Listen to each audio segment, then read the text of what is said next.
This is Road to the Golden Door, where we unpack the proven success formula straight from the minds of Golden Door winners, uncovering the motivation, methods, and the mindset it takes to become an elite performer in door-to-door sales and in life.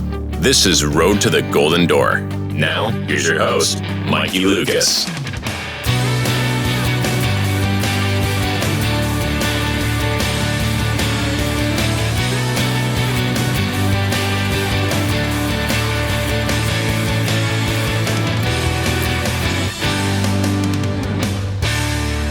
What's up?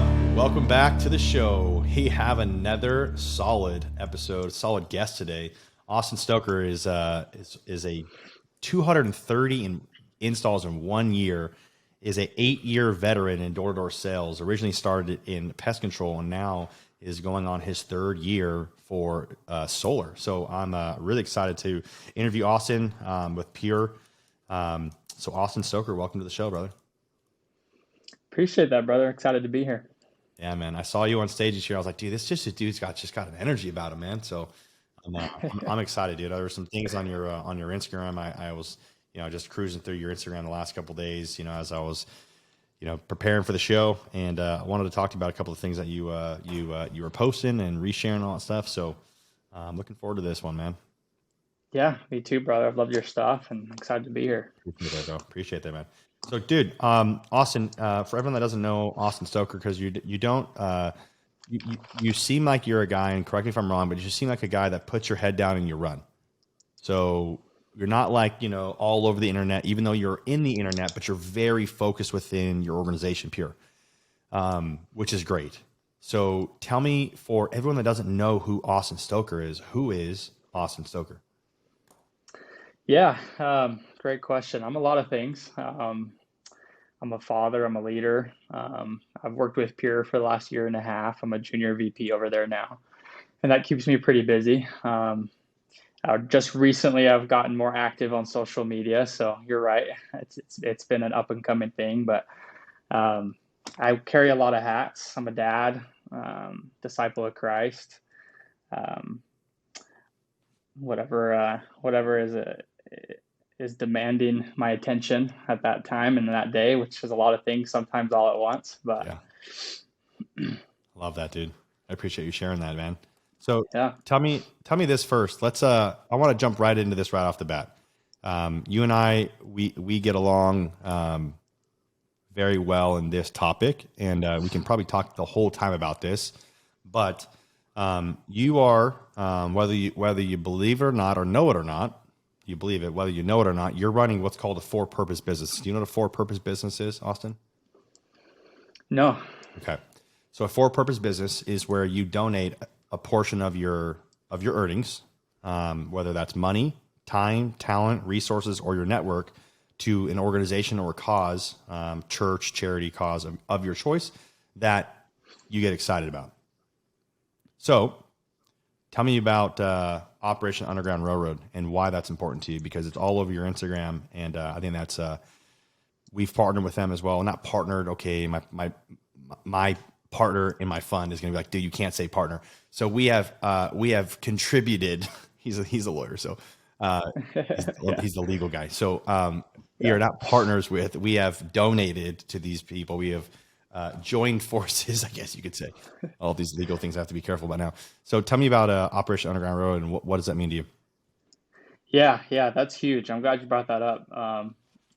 I had the opportunity to actually meet Tim Ballard. He's the guy that is the founder of Operation Underground Railroad. What it is it's an organization dedicated to fight human and sex trafficking, which is a huge problem across the world and in our country, and something that they're constantly fighting and trying to raise awareness for. And actually, he came and spoke a couple years back, and I remember at the end, I was just in tears, just bawling from the stories he was telling about these little girls that they go and rescue out of these horrible, dark places, and just the amount of this happening across the world. And a lot of people don't even know about it. So super cool cause. I am what's called an abolitionist with them.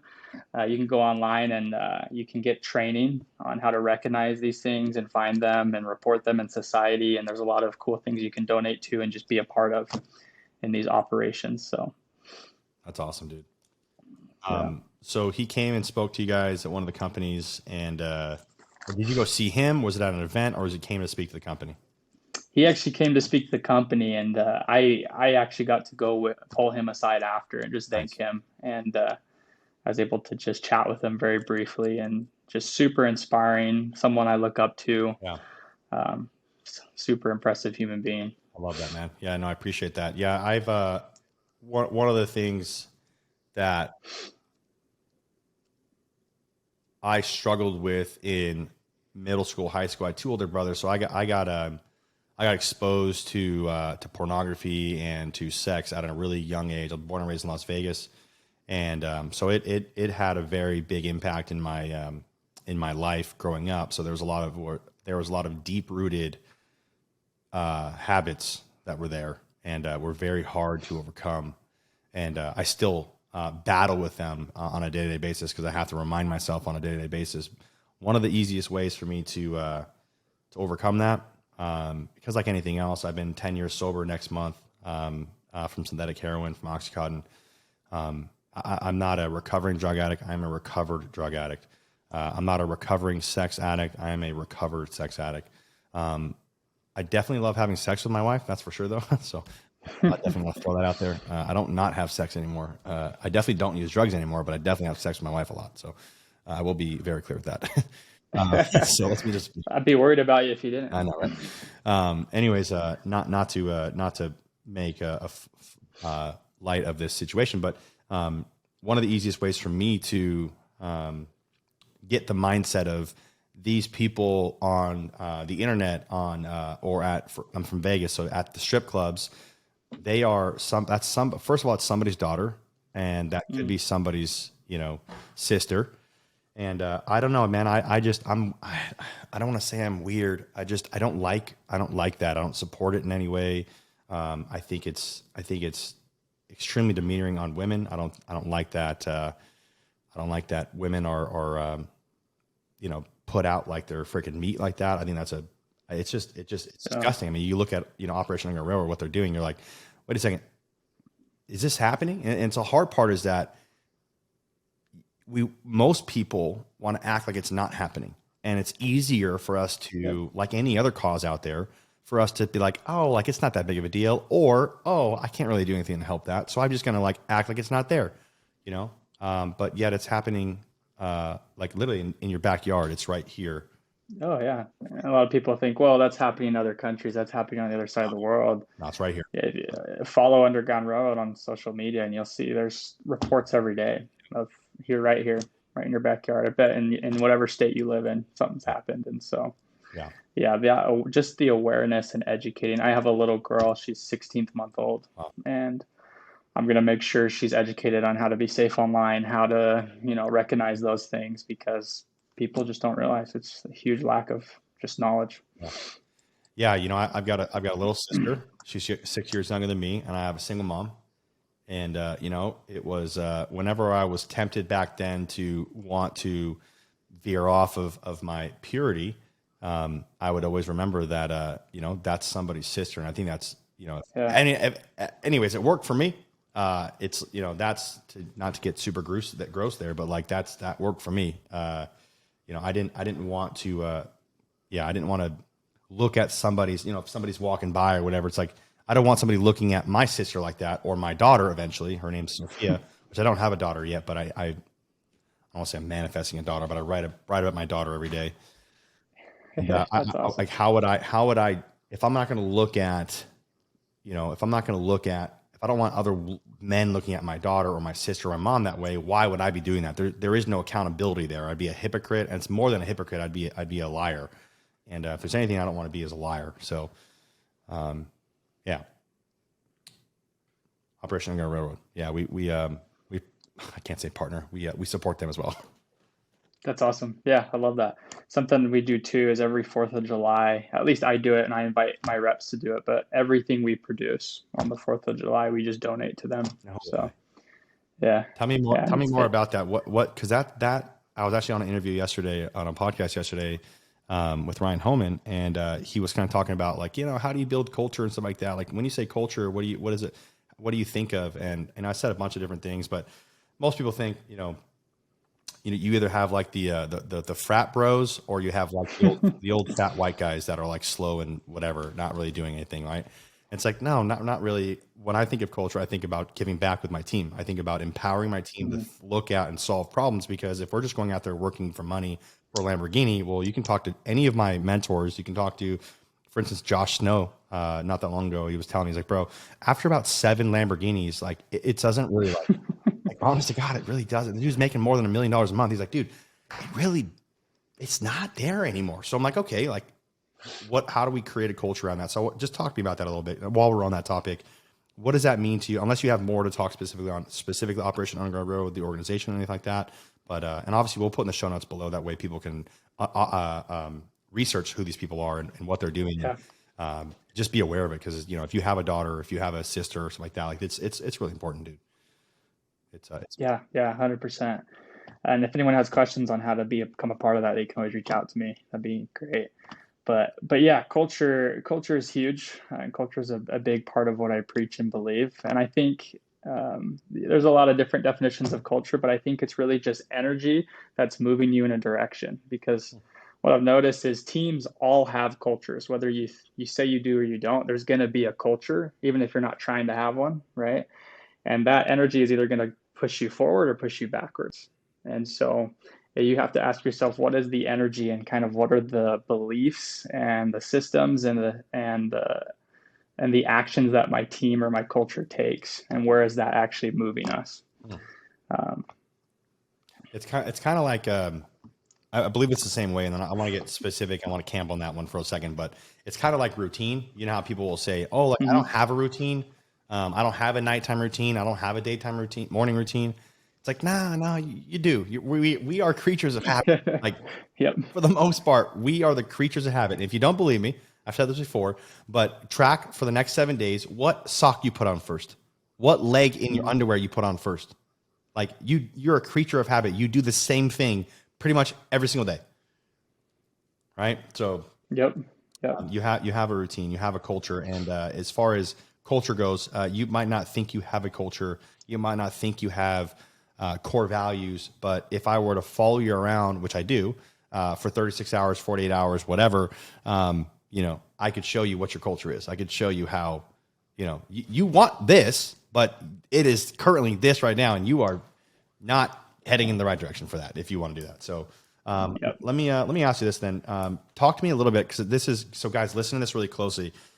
What Austin's about to get into is you need to integrate this into your company right away. So Austin, tell me about what do you do? Is it every quarter? You said every quarter. You said every 4th of July, I believe is what it is. And then what do you do outside of that? Is it just on the 4th of July you talk about that, bring up awareness of Operation Underground Railroad, or is there other things you guys do? For instance, whether that's the turkey drive, the toy drive, the back to school drive. Like, how do you bring in regards to culture to create a compelling culture that moves in a direction, like you just said?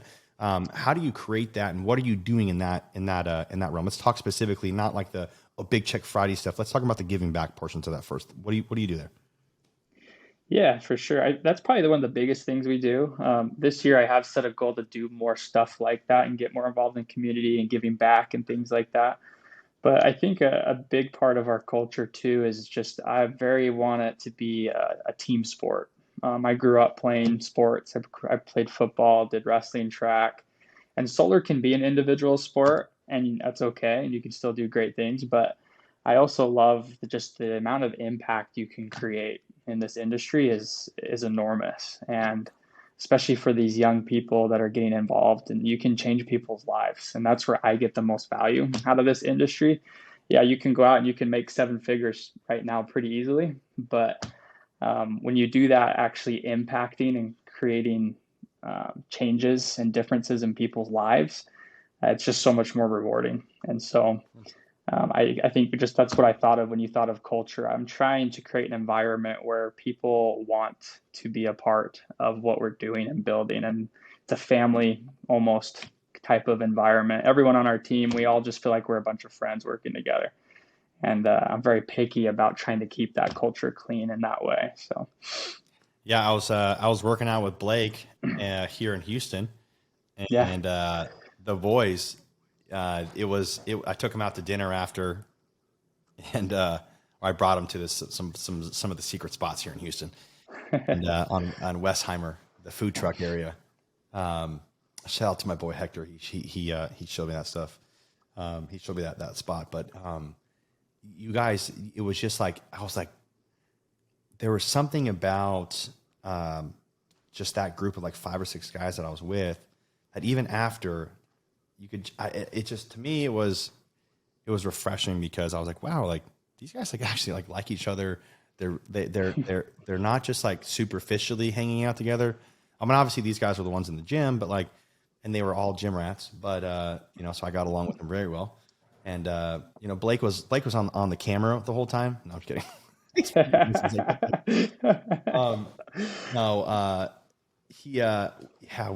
You guys had those guys, that group of guys, just they had like this, there's an energy about them, an aura about them, that like, it was like a brotherhood almost. It was really cool. I was like, wow, this is, there's something in this pure water that you guys are drinking. And I wanted to know about it, because I was like, wow, like if I were to be able to, if I had to start all over and get back into solar, I'd be like, I would definitely look at pure. And I was like, these guys, first of all, you've got 5 Golden Door Award winners, which means you guys have the right system, or have a very good system. And you've had multiple Golden Door Award winners year over year, which is another hard thing to do. So you've got which I want to talk about too, but you've got a culture of winning, and people are just trying to get better. It seems like, I don't know. It's just, what's in the freaking Kool-Aid, bro? What are you dropping in the Kool-Aid? Yeah. I think that's what attracted me to Pure too. And I think it boils down. One of my favorite quotes is, people don't rise to the level of their goals, they fall to the level of their systems. Right. And I think there's 2 things that set us apart. It's number 1, the systems that we've built. And I'm really big on systems. My guys I drive them crazy, because that's all I talk about. I actually don't talk about goals a lot with my guys. I'm so focused on, what are you doing every day to actually get your goal?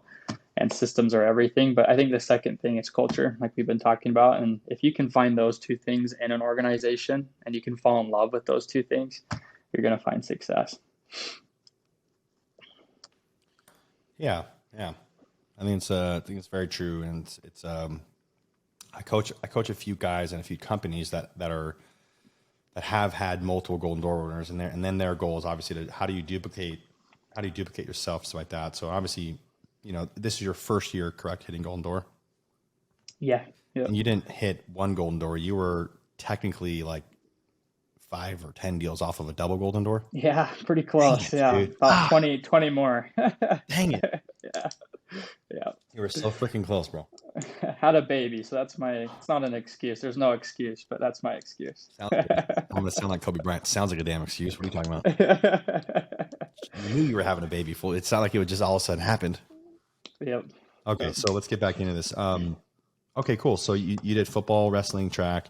It's really interesting to see how many Golden Door Award winners or top performers in any industry did wrestling. So that's definitely, I wrestled as well. And I'll definitely have my kids in wrestling. Some sort of jiu-jitsu, mixed martial arts, Muay Thai. Growing up, I think it's probably one of the coolest things I could, one of my buddies, Caesar, has got his 2 daughters in karate, and they're just like badasses, dude. It's so funny. Awesome. Yeah, I'm excited. I'm excited for that. That's really cool. You wrestle. What weight classes did you wrestle at? I started at 190, and then I had to go up. I was wrestling like 215s at one point. So I was wrestling with the big boys, and I wasn't half their size. So I got thrown around a lot, but it was great. I just love the mentality of wrestling, and the grit and the mental toughness from it. I'm with you too. I think every boy should do wrestling. It's the hardest. Second to knocking doors, wrestling was the hardest thing. Wrestling was the hardest thing I did. Oh yeah. Like by far. Yeah, 100%. Like it goes knocking on doors year-round summer sales. I'm sorry, year-round door-to-door sales. Wrestling, and then it's like there's a gap. It's like marriage. Yeah. Yeah. Like, dude, if I can wrestle and I can do year-round door-to-door sales for a decade, woo! there ain't nothing I can do. I'm good. Yeah, the mentality just transfers over to everything. So Tell me about that. What did you learn? Like, is that something that you thought in high school? Like, wow, this is going to be beneficial for, your mentality, your mindset outside yeah, of high school and college. it was actually interesting because my bread and butter was football. We're a football family. It's a religion in our house growing up. And I actually just did wrestling to stay in shape for football. And I ended up actually just falling in love with it. And so I stuck with it. And I still focused mainly on football, but wrestling was just something that it just taught me mental toughness and grit. And I think grit can be taught. And the way to do that is you have to expose yourself to it consistently over time. And I even find that I sometimes crave those situations. Like David Goggins talks about this all the time, right? Like that guy's nuts. You can like get him excited talking about pain and doing something super hard. You can like see him getting turned on about it. And I think you can train yourself to do hard things and you can actually enjoy it. It just takes exposure and consistency. But I also think that's what leads to the most growth. And that's why I love door to door. There's so many reps right now trying to get off the doors, right? Oh, I can't wait till I get off the doors. I'm going to grow a team so I don't have to knock anymore. It was funny for me because this last year was a big transition in my focus to where I wasn't really focusing so much on how can I be the best rep in the industry. I was just focused on how can I put 110% into building something this year. And it was a lot of work. It was gritty. It was a lot of mental toughness, and it was a lot of things that I've never done before. I was in a brand new industry, it was a brand new team. I was new to solar, but that mentality transferring over into what we built is what really kind of led to the Golden Door. It was more of a byproduct. It wasn't really something I was trying, or I guess was my main focus or my goal. It was more of a byproduct of kind of putting that mentality into building something. That's a really interesting point there. So do you think that sometimes guys that focus on the end goal too much is maybe one of the reasons why they get burnt out, or one of the reasons why they don't hit it is because they're so focused on the finish line rather than just doing the day to day? I think you could say that. I think it's more so if you can make the focus, I think what a lot of reps get stuck on is if you can make the focus on how can I add the most value, and this is for guys that want to grow, this is guys who want to recruit or build something, which I think majority do. If you can focus on how can I add the most value, not just how can I make the most money, right? At least for me, that's what took me from 6 to 7 figures. When I made that shift and I started thinking about others and it was a we, not me mentality, right? That's what changed my entire trajectory in this industry. And I see it a lot. The guys that are usually off the doors are the guys that aren't trying to get off the doors. It's just because they've added so much value that they're so busy doing other things to continue to add more value. They don't have time to get on the doors, if that makes sense. Yeah, no, it does. Towards the end of my career, I ended up going back to being a setter. Yeah. This closing took too long. So I was like, dude, if I'm going to be anywhere and add any value to my companies right now, it's going to be a setter. And so I love setting. I love knocking. It's the same thing. I get excited. I get turned on when I'm like, let's go knock on some doors. I think I don't know. People always say like, oh, I don't know. In most of these groups that I'm in, they're like, oh, Mikey's the only guy that I know that loves knocking on doors. And I'm like, I don't know, bro. You just don't know very many people in door-to-door sales, I guess. Yeah. I'm at a point where I actually crave knocking doors. Sometimes I'm so busy in appointments all day that I don't get the chance to. And yeah, you kind of have that itch that you got to go scratch now and then. So can I just go like be alone and knock on doors for a little bit? Like get out of my way. Yeah. Alone and out here knocking on everybody's door. Yeah. You know what I mean? Oh, bro. Golly. Sometimes I'm just like, I'm just going to knock on doors just to, hey, how's it going? Sorry to bug you. I'm not sure if I'm in the right house or not. Is it Mr. Stoker? Cool, Mr. Stoker. My name is Mikey. I actually just moved in down the street. I just wanted to say hello and how you doing? Like, I don't know what to sell them now, but I might go and talk to some people now just because. I just want to let you know that I like the way that your lawn is. I'm not selling anything. Like, actually, I just want to say that your lawn looks nice because I talk to people. Anyways. Yeah. All right, dude. Wow. Cool. That was a really good couple 24 minutes there. Okay. So tell me this. You talk a lot about your mental toughness and grit. Help me understand, like, how do you keep mental toughness? Let's just start at the beginning. How do you start to get mental toughness? Like, what's the first phase of mental toughness? What does that look like? It's a good question. I think the biggest thing is just showing up. That's the first step, right? Like, you're not going to feel like going out to the doors every day. You're not going to feel like uh, showing up to meetings, whatever it is. You never feel like doing the thing until you start doing it, right? Like this year, I started doing cold plunging. Hate it. Sucks. Oh, I love But it. I love it because it's totally changed just like the way I feel from day to day. And so I'm addicted to it. But even after doing it, I've been doing it now for about 6 weeks.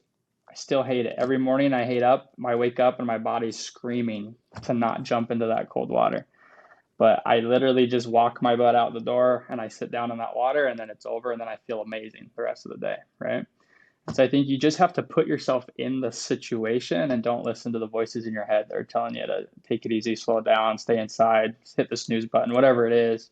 Just get yourself to where you need to be. Step is really step one. Let me camp there for a couple seconds then. What about the people that are telling you slow down, take it easy, you need a day off, Mikey, you're going too fast. What do you do with that?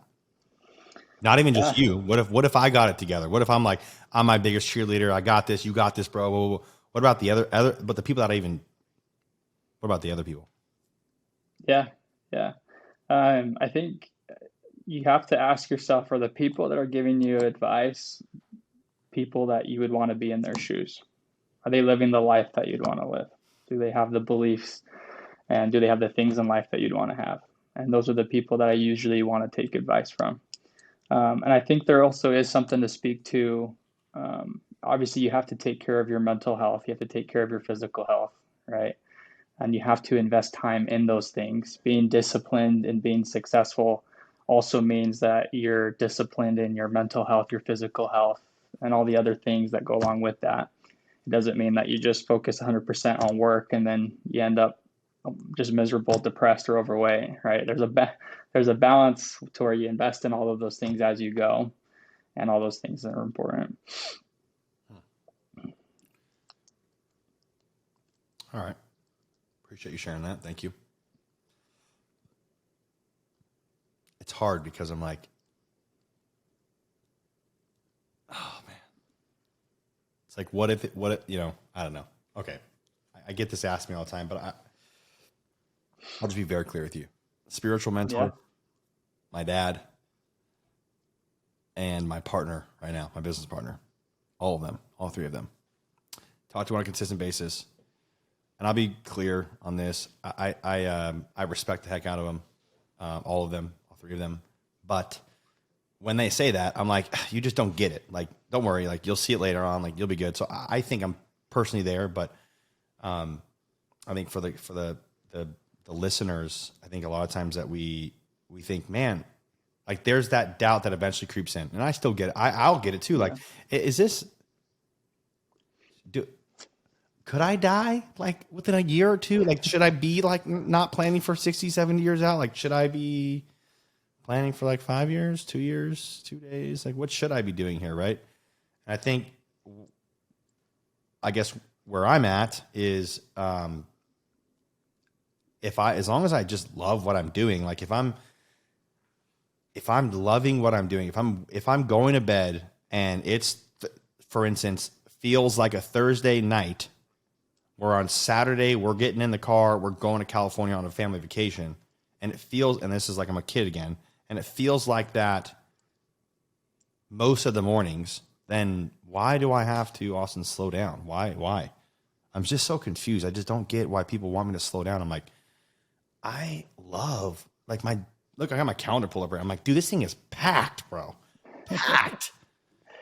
I track 82% of my waking hours in a micro action. I track what I'm doing. Like I'm so dialed, bro, as far as systems goes. Like I love what I do, bro.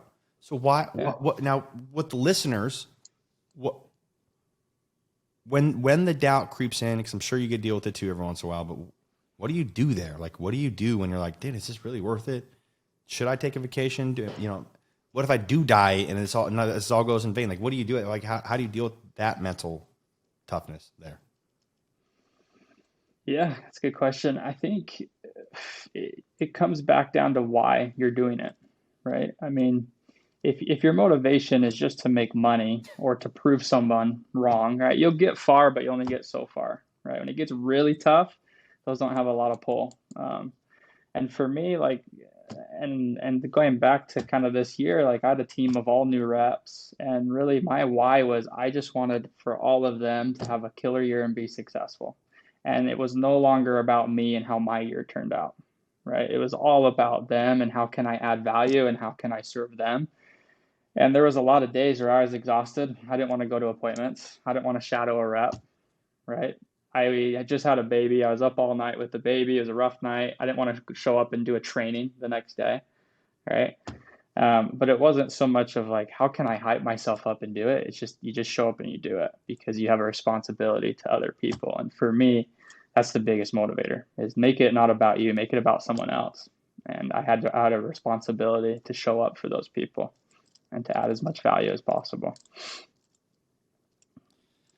Why are you saying that so much? Who did you learn that from? The whole adding value thing. Why is that? Austin, why is it that every single Golden Door Award winner that comes on this podcast, on this show, says one of their main focuses is not what you're getting, but who you're becoming, is to add value? Why is that such an important thing? I think it goes back to the principle, what you give, what you put out into the world, you're going to get back. And it's important to me because I learned that lesson. I think when I first went into the door to door, I was very much focused on, how can I get more money? How can I make more next year? How can I produce more next year? Not that that's a bad thing, but I've just watched my growth over the last 6 years in door to door, and especially these last two.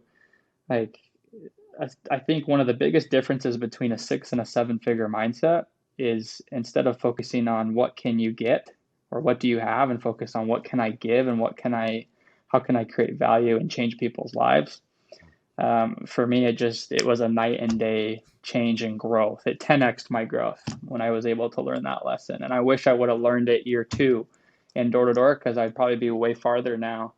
And so if you can learn that lesson early, it's just going to create not just wealth in your life, but a lot of more fulfillment in what you're doing, especially in the door to door space. We have such a big opportunity to create value and to change lives for other people. What if it doesn't happen right away then? It usually doesn't, right? It's a process. The listeners that listening, they start trying to add value, trying to, 10% more, right? Showing up to the meeting 20 minutes early, staying after 20 minutes later, and just being like, how can I be of service to you, manager, leader, owner, whatever, right? Cleaning up, not doing things that they're not asked to do, but they know it needs to get happen every single time. The chair's going to get pushed back in. It's not going to, I get it. It's not going to happen overnight, but when does it start to happen? Like, what do you think happens there? Yeah, I think there's seasons to things and you have to take it step by step. It's a process, right? And you got to recognize that everything takes time and it's different for everyone, but invest in the process and fall in love with the process, not the result, right? We see this a lot in the space. Reps hop around from companies looking for the next big deal, right? And people are chasing money. It's the process, though, and the growth within the process that adds the most joy, right? That's where the dopamine comes in. It's from actually anticipating the goal. But when you actually hit the goal, there's not that much of a dopamine hit, right? They've done a bunch of studies on this. It's really in the rush of what you could do. And then all of the grit and the just hard work in between that creates the most joy and fulfillment. And so I think it's just recognizing that you're in that process and just investing consistently over time into that is what's going to lead to results. And I think too, if you want to be a leader, and you want to take on a position of being able to add value, you have to first learn how to lead from the front. There's a lot of people who are trying to lead, but they haven't actually done the thing they want their reps to do, right? And so you have to have been able to produce, and you have to be able to show and lead from the front in order to get other people to do what you're doing. At least for a long period of time. Yeah. I think I've seen it where people that haven't done what you and I have done go and get in. Yeah, sure, they talk their way into a leadership position, but yeah, it doesn't last for too long. Right.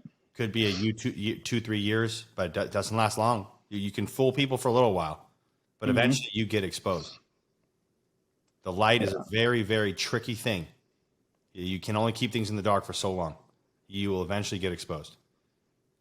And I think that's one of the best things you just said there, bro, that you have to, it's not in, at least in door-to-door sales, door-to-door space, in the entrepreneurial space. Like, the reason why I say that is because, and I've said this like every freaking episode, the last like 10 of them, but I'm the anti-guru. Right? I'm not even like excited about it. I'm the anti-guru. I cannot stand these damn gurus that are on the internet.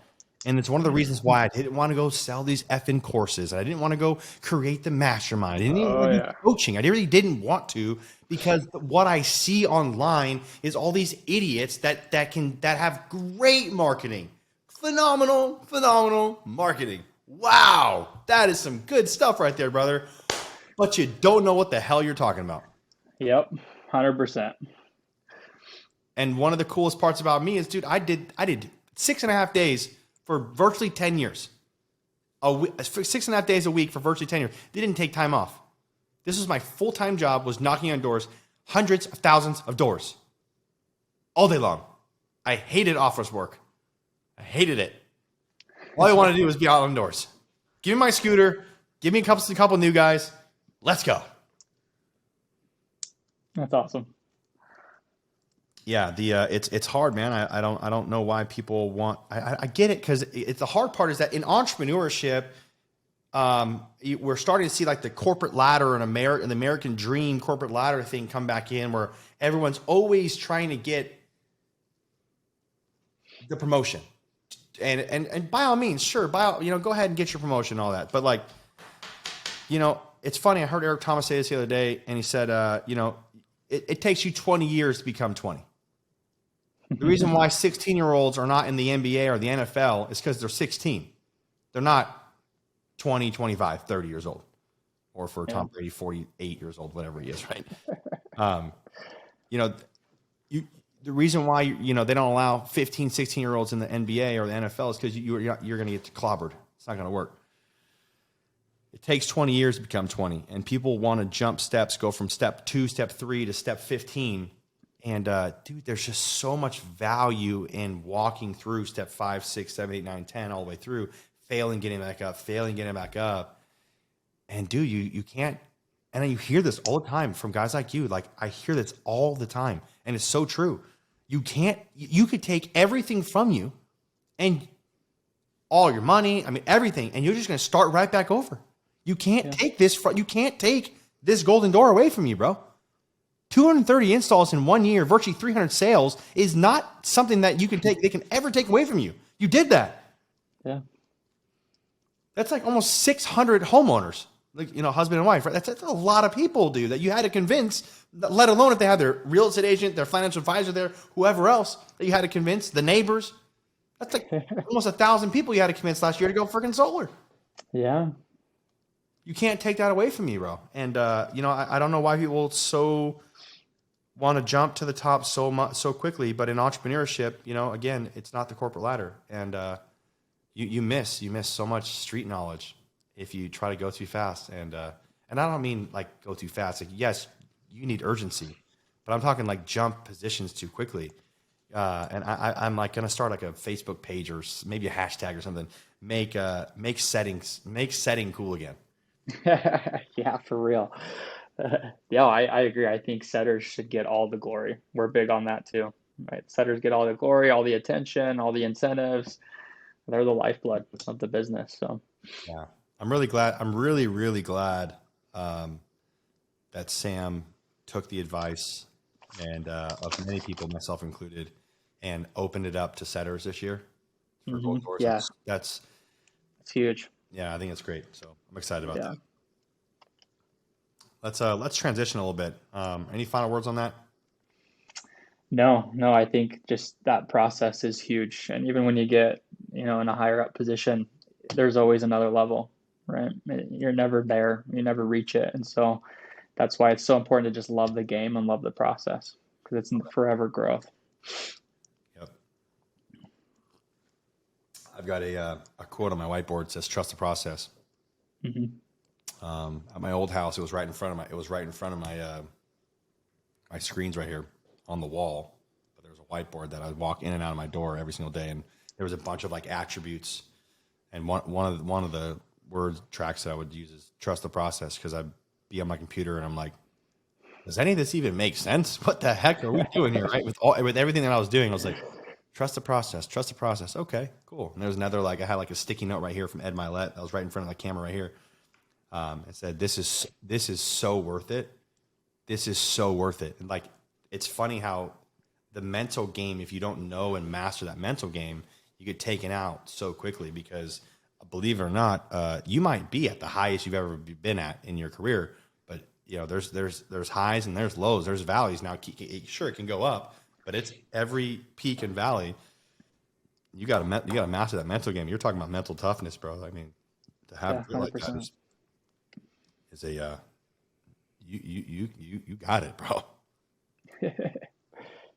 100%. Let me ask you. Let's just rapid fire a couple off a couple things here. Is there any books that you recommend, whether that be mental toughness, sales, leadership, spirituality, finances? Yeah. Yeah, I love reading. Trying to think of not the common ones. I read every year. I read Atomic Habits. It's one of my favorites. I like to read it once a year. Um, Always Take the Stairs is another really good one. It's more of about the mentality side of this job. Love that one. Um, there's a book I just started reading called Embrace the Suck. I don't know if you've read that one, but it's been pretty good so far. Any good sales books? What's your favorite sales book? What's your go-to? Yeah. For you right now, Man. and then I want your one for your beginning sales rep. Man.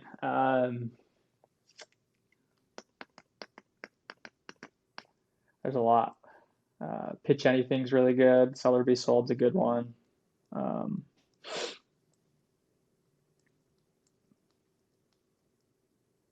Those are probably my top two. Never Split the Difference is interesting. Hostage Negotiator. He's for the FBI. Pretty cool. Awesome. 7 Habits is always a good one. Most people have read that one, but that's also one of my yearly reads. 7 Habits of Highly Successful People. Yeah, I was just with Orncliffe a couple weekends ago. Oh, no way. Yeah. That's dope. Yeah, dude. I've read Pitch Anything 72 times. Yeah, super interesting guy. That'd be crazy being with him in person. Yeah, it was. It was really cool. 3-day event at his office. Got to see all of his bikes and his cars. It was really cool. Got to meet his family. Wow. Yeah, he's a really good dude. Really cool dude. Awesome. Tell me a little bit more about Atomic Habits. What do you? Why is it that most guys that I've interviewed in the last couple of weeks are all talking about Atomic Habits? Yeah, I mean, our job, I think it's kind of the bread and butter of what we do, right? We are trying to figure out how to do something that's uncomfortable and hard every day and make it a consistent habit. And I think that book speaks to our people for that reason. I think for me, the biggest thing is it's being self-aware. That's a huge part of this industry as well. After I read that book, I realized, like, man, there's a lot of habits that I didn't know I had that I need to evaluate, right? Like, I do this every morning. That's a waste of time. I could do this instead, or at night, instead of, crashing on the couch, I could spend more time with my wife and my family. And so just the little things, that the 1% that make the huge differences over time. I love that. Yeah, I've read Atomic Habits probably 9 or 10 times now, and yeah, it's really funny. Everyone's been saying like that's a yearly read for them. Compound Effect's a yearly read for me. Yeah, it's a good one. I've read The One Thing the last few years. It's not been ritualistic, but like I have been reading The One Thing.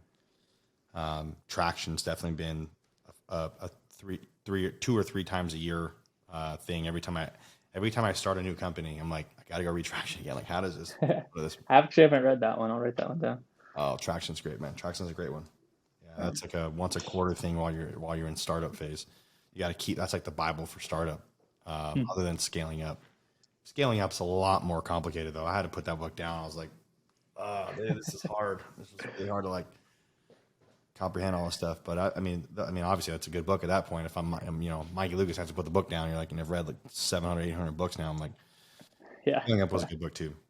Yeah, Pitch Anything. So it loves Sell Every Sold. Sell Every Sold. I was like, oh, this is easy. Everything's a sale now. Now I get it. Now I don't feel bad being a salesman anymore. I get it now. I'm good. Okay, cool. We're good to go. I can go be a salesman. That's fine.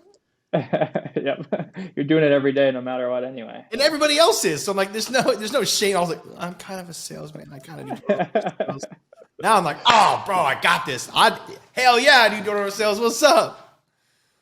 I love it, and that's kind of why. That's probably why you. That's probably why you mentioned it. You must have just read Atomic Habits again, or you just are so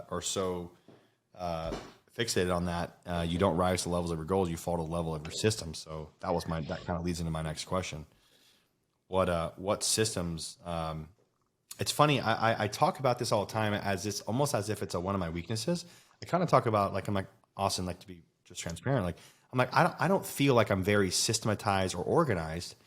But then when I hire somebody new to be in the business in my companies, whether they're executive assistant, virtual assistant, or anybody else that's on the team, like I will tell them in the interview process or the onboarding process, I'm like, the training, I'm like, I'm not very organized. And then when they see what I have, they're like, what the hell are you talking about? You're more organized than anybody I know. Your Google Drive is like ridiculously organized. And I'm like, no, it can be more organized though. It's so unorganized. So tell me a little bit about their systems. What systems work for you? Whether that's routines with your wife, with your kid, with the office. Let's talk about life in general too. Yeah, no, I'm actually with you there, brother. I feel like I preach it a lot and it's important to me, and I think I do that because I do feel like it's one of my weaknesses. If you ask my wife, she'll tell you I'm not organized. My life's usually Right, just thank you. Exploding chaos moving train, right? Yes, thank you. At least that's how I feel. So that's probably why I talk about it so much, because I'm trying to get it into my own head. But yeah, for me, like the way I start my day is huge. And I'm not perfect at it, and I'm not consistent every single day. And I tell my reps, like if you miss a day, doesn't mean your whole day is going to be horrible, right? You're just going to need to build a little bit more momentum. And I think that's what your morning does, is it builds momentum for the rest of the day. Yeah. You can still build that later in the day. You don't have to kill yourself if you didn't. But I try to work out. Obviously, I've implemented cold plunge into my routine, which has been huge for me. I used to crash like around 3 o'clock in the afternoon, need an energy drink. Ever since I started doing that, I've been great. I'm trying to quit energy drinks. That's been huge. And I think just getting your brain and body in a state where it's awake and alert and ready to go is the biggest thing for me every morning. As far as my system goes. And then as far as you brought up, with my wife, that's also been something we've been struggling throughout the past 3 years to figure out. But something I'm starting to implement is just doing a weekly date with your wife. I think that's so important. Or spending time with them at some point throughout the week. When you get to a point where you're extremely busy, you have to actually schedule time. And she'll also tell you I'm not perfect at this, but you have to block time and not let anything interfere with that time. So, does your wife put things on your calendar? Yes, yeah, she'll try. Ryan knows that, not every time, but like like right after this, we have an hour and a half block to go to Costco. Yeah. Yeah. So it's like, and I don't know what, I mean, I guess it could take an hour and a half to go to Costco, but like, I think we're going for like one or two things. I'm pretty sure, but I'm assuming anyways. But yeah, we have an hour and a half block to go there. It's only like a 10-minute drive from where we're at, but yeah, it's not like, you know, perfect. It's not like always, but she knows like if it's not on the calendar, it's not going to happen because I am doing so many things, not so many things that are in alignment, but there's so many things that have to get done on a day-to-day basis. And I have a big team working with me. So I'm like managing tons of things and moving parts at all times. Yeah. So it's like, if I'm not at my desk, I'm taking a scooter ride outside, walking my dogs, talking on the phone with my mom or my dad, dating my wife, or I'm a slave to my calendar. So it's like, I don't know. My system is there. And I actually just posted on Instagram yesterday about like AI and AI softwares that I use, and one that I actually built out, but other ones that I use and stuff like that. So let me go back to this really quick. So you said something there that I want to make sure I understand. And I'm interested to understand this because I'm actually more of a proponent, not for morning routines, but for nighttime routines. Now, here's the catch. Everyone has a morning routine. It might be a variation of like 4 or 5 things, but it's pretty much the same thing, right? So what is your, what are the variations of your morning routine? Like, what does that kind of look like? Yeah. Well, when I wake up, first thing I do, get a little caffeine in me. I need my caffeine in the morning or I'm a zombie. I do my cold plunge, and then I immediately do my workout right after. Um, After that, that's when I'll come in and I'll sit down. I kind of do some meditation. I study scriptures. I do more of like a spiritual, mental type work. I like the state I'm in after I work out, just mentally. Yeah, I kind of have that high, and so I'll go through that. I even do a little bit of Tony Robbins, 15-minute meditation. Casey Baugh got me on that, and it's been awesome. I actually do his process, his routine he does every morning, and that's been huge. And just evaluating what are my roles, what are things I'm working towards, envisioning that, and a lot of visualization each morning has been huge for me this year too. I love that. Let's talk on that a little bit. What it kind of talks about something that I'll talk about later, but is regarding like your end goal. But what are some things so that the listeners can understand that? Because some of the guys or some of the Golden Door Award winners, guys and girls, some of them are into, you know, visionary stuff, vision boards, whatnot, and some of them are not. And the ones that are not aren't like turned off by it or like hard no on it. They're just like, oh, I don't really know, like kind of don't, you know, I've got here so far, so you know, I don't, not that I don't need it, but you know, I've gotten here without it. So, but I've asked them either offline or on the show, like, you know, are you open to that? And most of them, I mean, every single one of them, I haven't had any of them say I'm not open to it, or I don't want to do it, or that if I did do visionary stuff or reflection, so visionary would be on the front end, reflection would be on the back end, right? And I do a lot about reflection. I talk a lot about reflection, but what are some of the things that you either you have on your vision board, you have in your vision, you know, your phone album, however you do it. What are some of those things that you envision for yourself in the future? Yeah, it goes back to I'm a strong believer that things are created spiritually before they're actually created physically, and so I haven't actually ever done like a vision board where I have things that I look at every day. I probably should. That'd probably be awesome to do, and I'd be open to that. But for me, I'm just trying to see myself where I want to be in the end of the year, in the next 2 years, or that thing that I'm working towards, or the thing I have coming up. I try to envision myself being my best possible version at that moment, so that when that moment does come, I've already done it 20 times, right?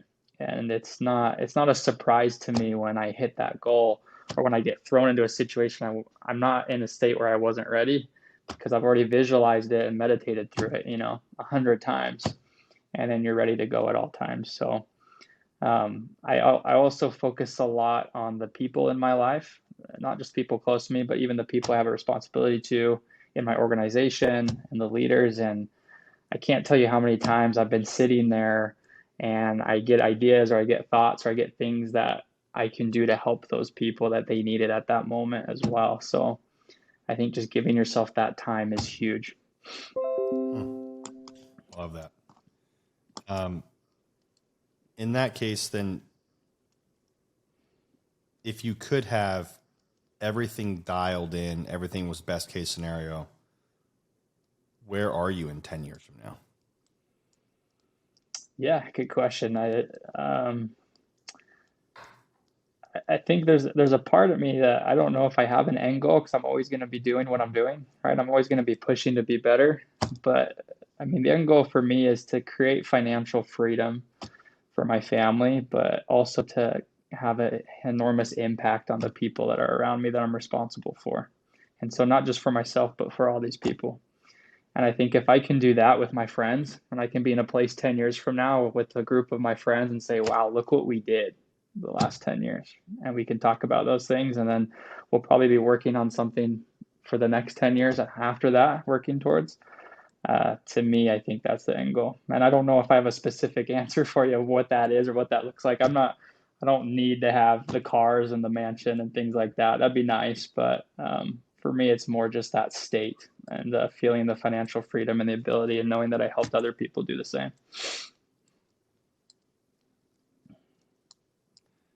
If you had all the money in the world, what problems would you solve?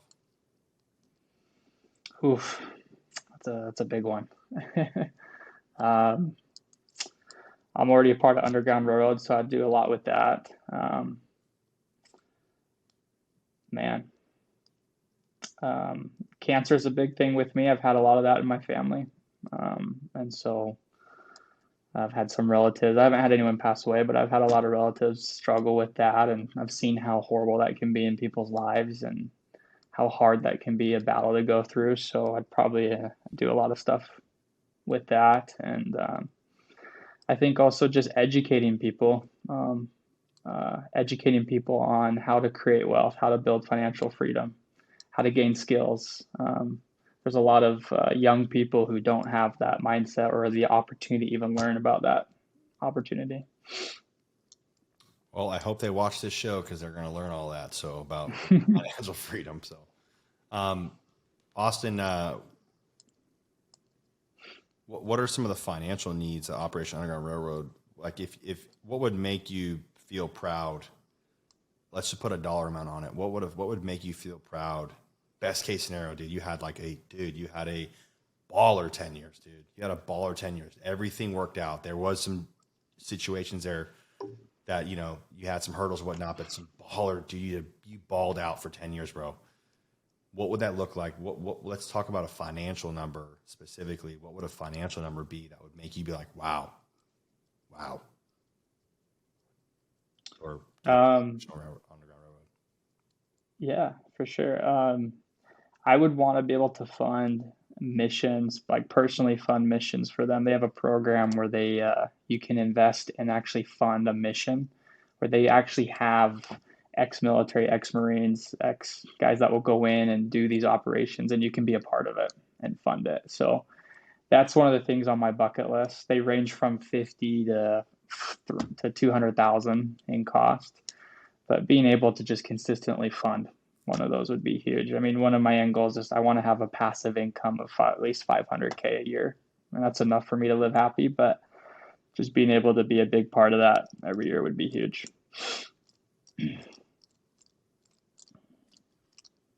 Okay, give me a second. Let me do some math for you, bro. This is something that I always do with my guys, so that's why I thought I could get you, and I did. Okay. So, here's why I asked that, because Austin, what if what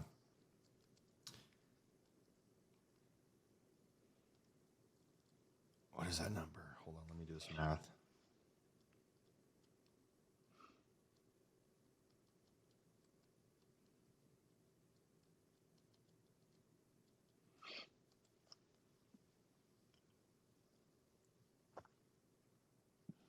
Okay, so let's say it was only you, and so you went from 6 to 7 figures. Okay, so check this out. So Austin, how much more dedicated would you be or more excited would you be if you knew that you were allocating 5% of every paycheck to fund one $50,000 Operation Underground Railroad mission every single year? And it's just 5%, bro. It's not that much of your paycheck. Yeah. 5% automatically comes out of your paycheck. And this is something that I teach guys all the time where, if I want you, because I know that this is truly what you want. If all you had to do is take 5% out of literally each Friday, take 5% and allocate it straight to an account called Mission Operation Underground Railroad. And then on December 31st, now in 2024, you can go fund that one mission, that first one. It's almost like with Tony Robbins, right? It's like, first you got to feed the first family. Yeah. Right. It's not that big of a swiping of the Amex when it's been taken out over 1 year. It seems like it's big at 50,000. I know you can swipe 50,000 now, but it's a lot. The hard part about giving back sometimes is guys feel like, wow, 50,000 is kind of a lot. 50,000, if I invested 50,000 into a property, that's $300 a month. Like, I want to get to 50K, 500K a year in passive income. Like, boom. But if you just did it, small portions of it over time, you can do that next year. And then now you're just over, instead of in 10 years, you're like, hey, now let's do one. You're doing one now. So anyways, I encourage you to take 5% of every one of your paychecks above and beyond giving back to what you do for your church, to put into a separate account and see what that does. See if that excites you. If it doesn't, then go invest in the stock market or go buy whatever real estate, right? If it doesn't, No, I love that, man. Yeah. I never thought about that, but yeah, that's genius. I love that. It's a lot easier to save for something over a 12-month period and then do it next year, right? Or whatever, in 6 months right now, right? So I don't know if funding a $50,000 mission every year would be something that you'd want to do. All we have to do is take 5% of your paycheck. It might even be only 2% of your paycheck. That's nothing. It's nothing. Yeah. It's literally nothing. You're not even gonna blink. If it's $50,000, your wife would be like, Austin, what you doing here, buddy? But if it's just 2%, 5% of your paycheck, it's not that big of a deal. You're gonna like blink and it's, whatever. 2%, 5%. Yeah. Yeah, I love that. Thank you for sharing that. Just getting clear on your goals and then executing on them.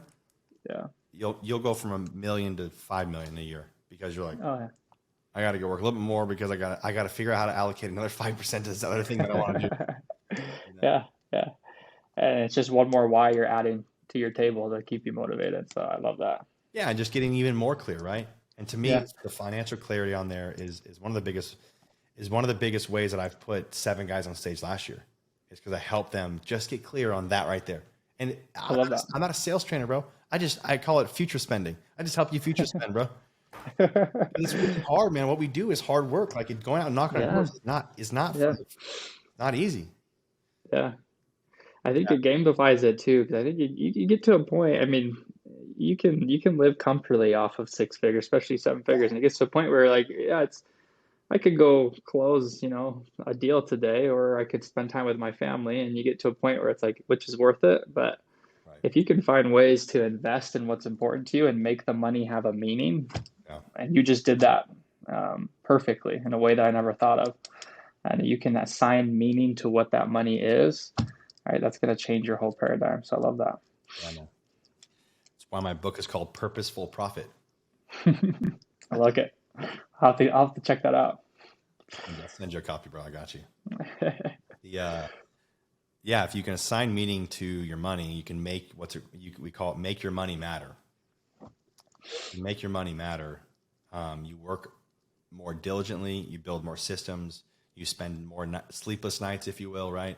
Because you know that $500,000 a year. Oh gosh, I don't even know what that is. Is that $60,000 a month? No, $41,000 a month. $41,666 a month is $500,000 a year. Dude, if you can't live off of $41K a month in passive income, buddy, you're going too much. I mean, and now guess what, Austin? $41,000 a month, $41,000. So $500,000 a year. January goes to your church. February goes to Operation Underground Railroad, and you get to live on 10 months. Yeah.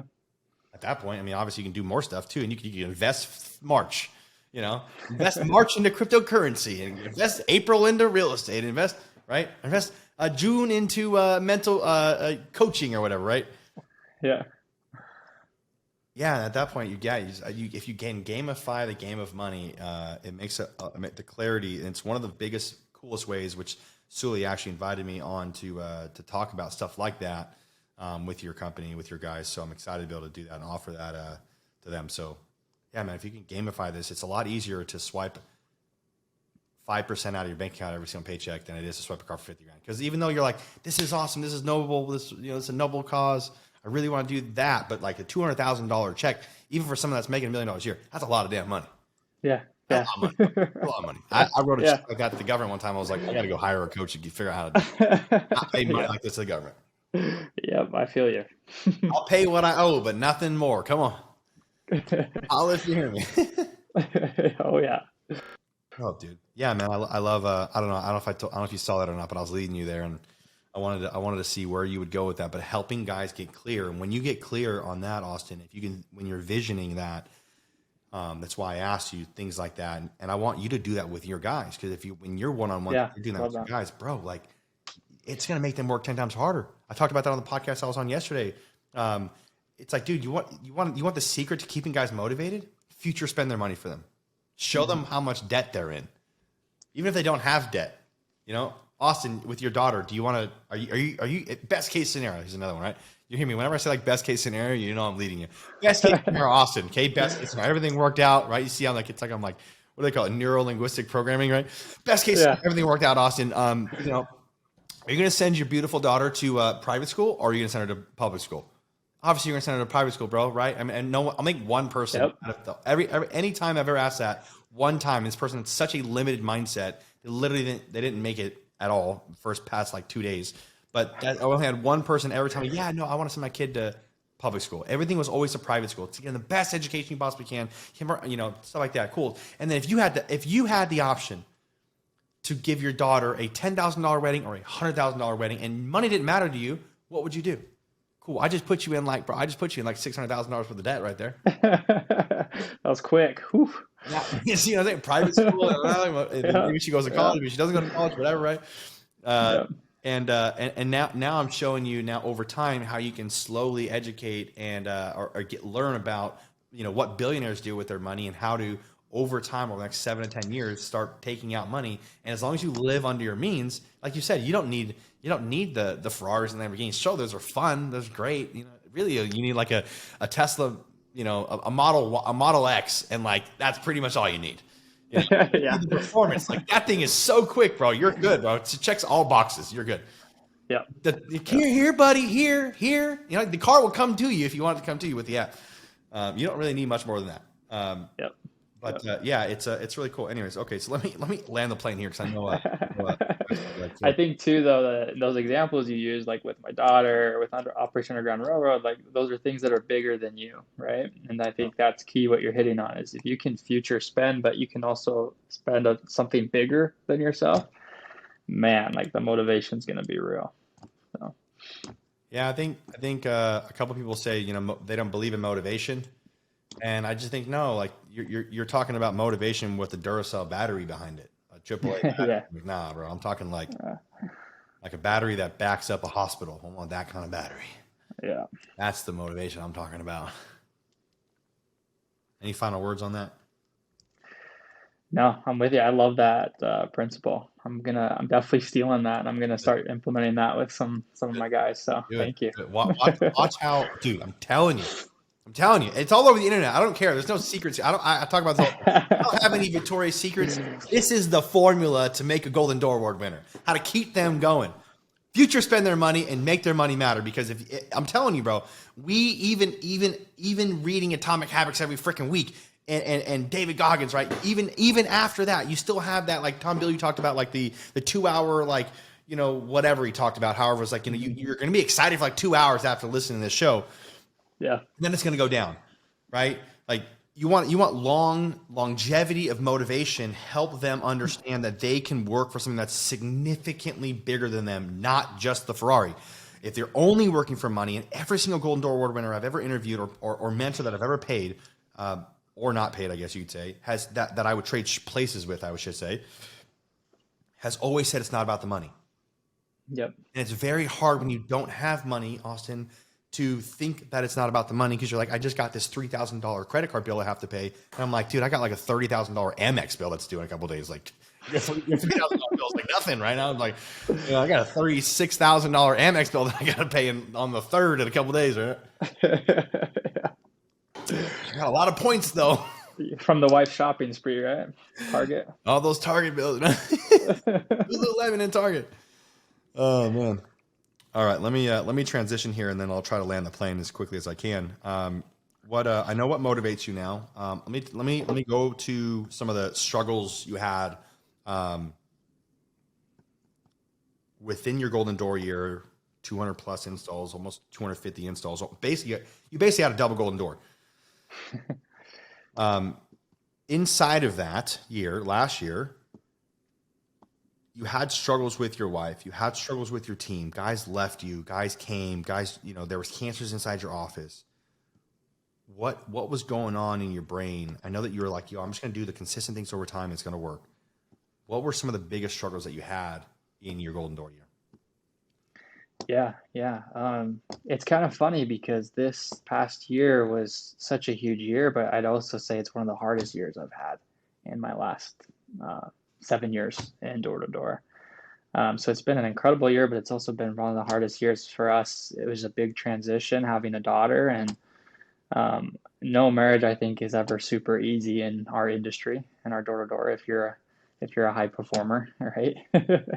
And so we were already working on a lot of things, and throwing that in the mix when I had all this responsibility already dumped on me and I was trying to do all these things, it was just a lot on my plate. And so I had to figure out pretty quick, how do I manage all these hats that I wear while also still being, a good husband, a good dad, a good leader, a disciple of Christ, all these different responsibilities. It was a challenge. It was a challenge to balance things. It was a challenge to show up 100%. And yeah, it impacted our marriage. We're working through a lot of that. Luckily, I married a rock star, and she's put up with me and all my crap. But I've learned a lot about communication, and I've learned a lot about sacrifice, letting go of the things that probably don't matter, and learning how to put your time and attention into just the things that do.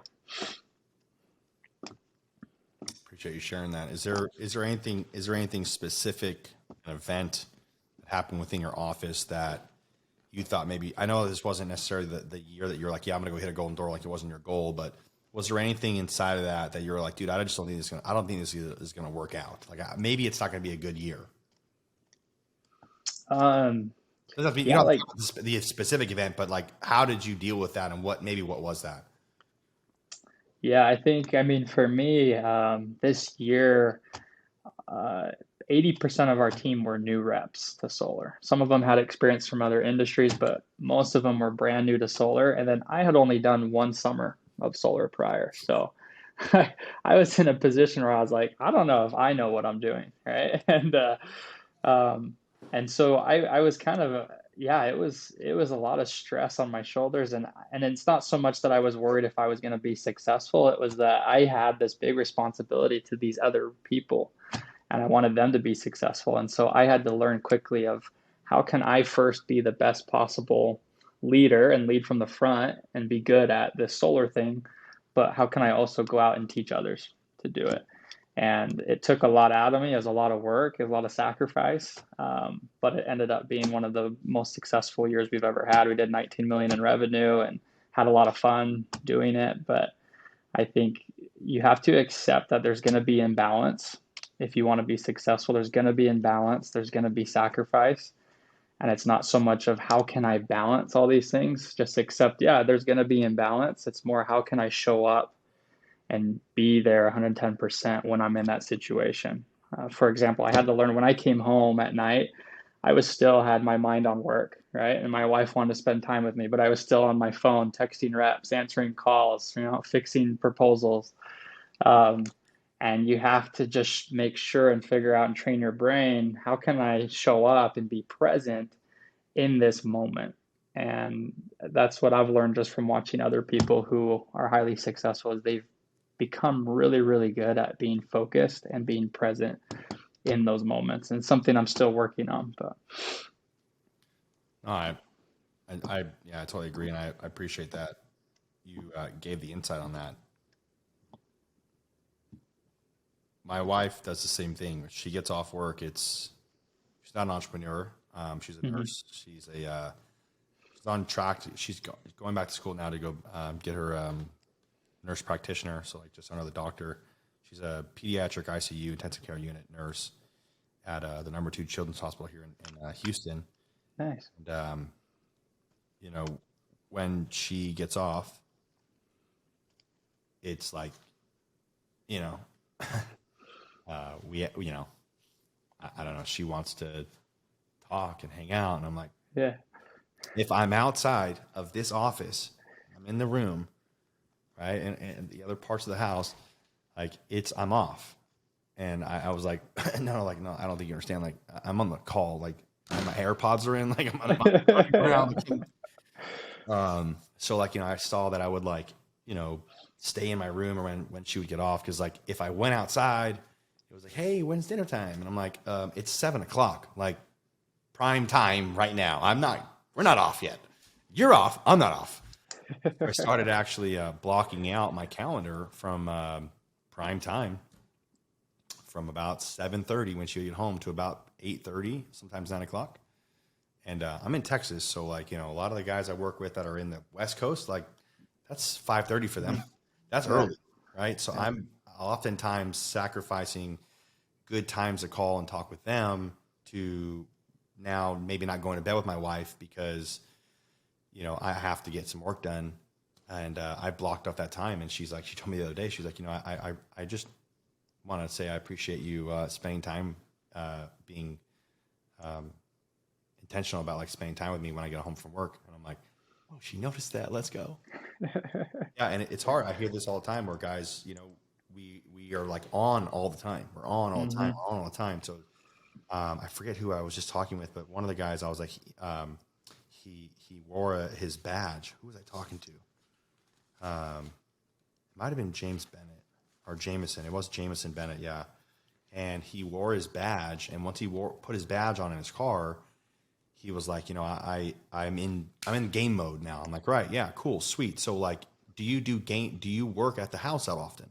You have an office in your house? And he said, yeah, I've got an office in my house. And I go, cool, why aren't you wearing your badge? He's like, well, I don't know, because it's in my car. I'm like, well, no, if you're working at your house, put your badge on. And then if you want to stop working at your house, you want to be with your wife, take your badge off. I'm like, I don't know. I was like, I don't know, try it. I was like, I don't know, it worked for me a little bit. You try it, see if it works. So I got a little text reminder to remind myself to reach out to him a few times in the next month or so. It'll be like, hey man, how'd the badge thing work? So, I like that. Being able to manage the, hyper, terrorist task force negotiator, Oren Klaff, strong method, pitch anything, closer, straight line, Jordan Belfort method, to now being a real human, not real human, but like a human again, and trying to not manipulate your wife into, oh, babe, you want to do the dishes for me? Oh my God, you're so great. Being able to manage that back and forth, I think, is how you're going to have an outstanding and exciting, inspiring marriage. Something that I aspire to have as well. So yeah. Marriage. I thought they said the first couple of years was like the honeymoon phase, dog. What happened? No, bro, that's It's a lie from the pit of hell. That's the trial by fire phase. Yeah, dude. He told me it was a honeymoon. Like, oh, you're so cute. You're in the honeymoon phase. I'm like, this is the honeymoon. We have a great time. My wife and I's relationship is better now than it's ever been, and it's just funny because like we do a lot of, like, you do a lot of vision casting, I do a lot of reflection as well. Over New Year's, I always do this every single year. I learned it from Tony Robbins. I do it every quarter, but it's like a big event for me every year on New Year's. 31st of December. I did the first one with my wife this year, and iPhone will allow you to, I think Android does too, but or Google Photos does it too. But iPhone, you can like search like her face and like your face together and make an album that way, and just limit it to this year or the past year. And so it was really cool. I put all those photos together, and like I watched the video with her, and we reflected on what we've done. I'm like, it's not as bad as I thought it was. We had some pretty good times. Sure, we had some blow ups or whatever, but like, or some hard times. But I was like, dude, we had a great year. Why am I so hard on myself, dude? It's just a thing of not performing. I don't know. No, I think that's important. That's something my wife and I will do too at the end of the year. Is we kind of sit down and we say, cool, what were the highlights of this last year? What were our favorite parts of this last year? And then what do we want to do this next year? And I think that's important. You gotta look at the wins, and you gotta recognize gratitude for what you've been given, and then use that to propel you forward. I totally agree. I think you should do it on July 1st as well, or June 30th. I think this year you should do it on June 30th as well, and do like a half point. Yeah, that's smart actually. So see that way you can look at. I don't know if you document it or not. We document ours, or I've documented mine. So we document ours, and I think that'd be cool to see. Be like, where do we want to go for this year, or how do we do it this year? How can we, how can I love you better? How can whatever, right? Yeah. June 30th. Put it in your calendar, bro. I think reflection, dude. Reflection is, dude. I make grown men cry with reflection. I'm telling you, bro. I'm telling you, dude. I agree. It works. It's a really interesting thing when you can get into reflecting on the past. A lot of times, guys are like, "I never thought I was going to make it out." And you're like, you forgot to remind yourself that like why you started. You said this multiple times. You're like, you got to remember why you started. Like your why is so important. And if you forget why you started, you end up becoming complacent. You end up becoming, arrogant or prideful or, egotistical or even like ungrateful at that point, right? Like it's so hard to be a prick when you're like, I don't belong to be here. I think too, if you can go back to those moments and you can sit and remember how that felt and remember what that experience was, right? Your brain's naturally going to start looking for those opportunities. And that's why I brought up that Tony Robbins 15-minute meditation. That's part of that process is you go back and you think about those moments that, you felt a certain emotion. Yeah. And I've noticed since I've started doing that, I will naturally gravitate towards experiences that create those same emotions without even really realizing it. It's almost a subconscious action. So that's huge. You have to almost train your subconscious to look for those opportunities. Yeah. And the way you do that is reflecting on what you've done and what you want to get. Yeah, I love that, dude. I love that. Awesome, brother. Well, cool, dude. It's been a good show, man. I appreciate you. Yeah. Appreciate you jumping on. Yeah, I appreciate you having me, man. It's been great. Yeah. So Pure, what's your energy? What's your goals with Pure this year? This year I want to double what we did last year. So that's my first goal. Awesome. And then just continue to add value, continue to grow. I love solar, super passionate about it. It's a lot of fun. And so I just want to keep growing this thing as quick and big and fast as I can. So love it. Well, you have at least another 9-year run for the with the credit. Yeah, good time to get into solar, brother. I'll tell you that right. Oh yeah.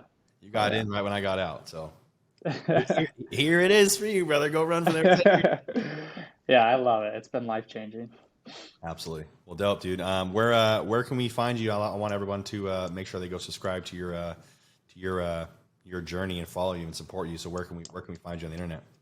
Yeah, best place is probably Instagram. You can find me. It's @AustinStoker_. If you want to follow me there and see what we do this year. Awesome. We didn't even get to a bunch of the other questions I wanted to ask you. I have 2 pages full of notes here, so I appreciate your time, man. And is there any final words you have for the Golden Door Award winners? I'd say let's all run it back next year. It's worth it. It's worth every ounce, every sweat, blood, and tears. So I love that. Yeah. Love that. Right on, brother. Well, cool, man. God bless you, man. Looking forward to seeing you on stage again next year. If I can be of service to you, your family, your team, just let me know. I'm here for you, brother. Okay. Appreciate it, brother. Thanks for having me. Of course, man. God bless you. Peace.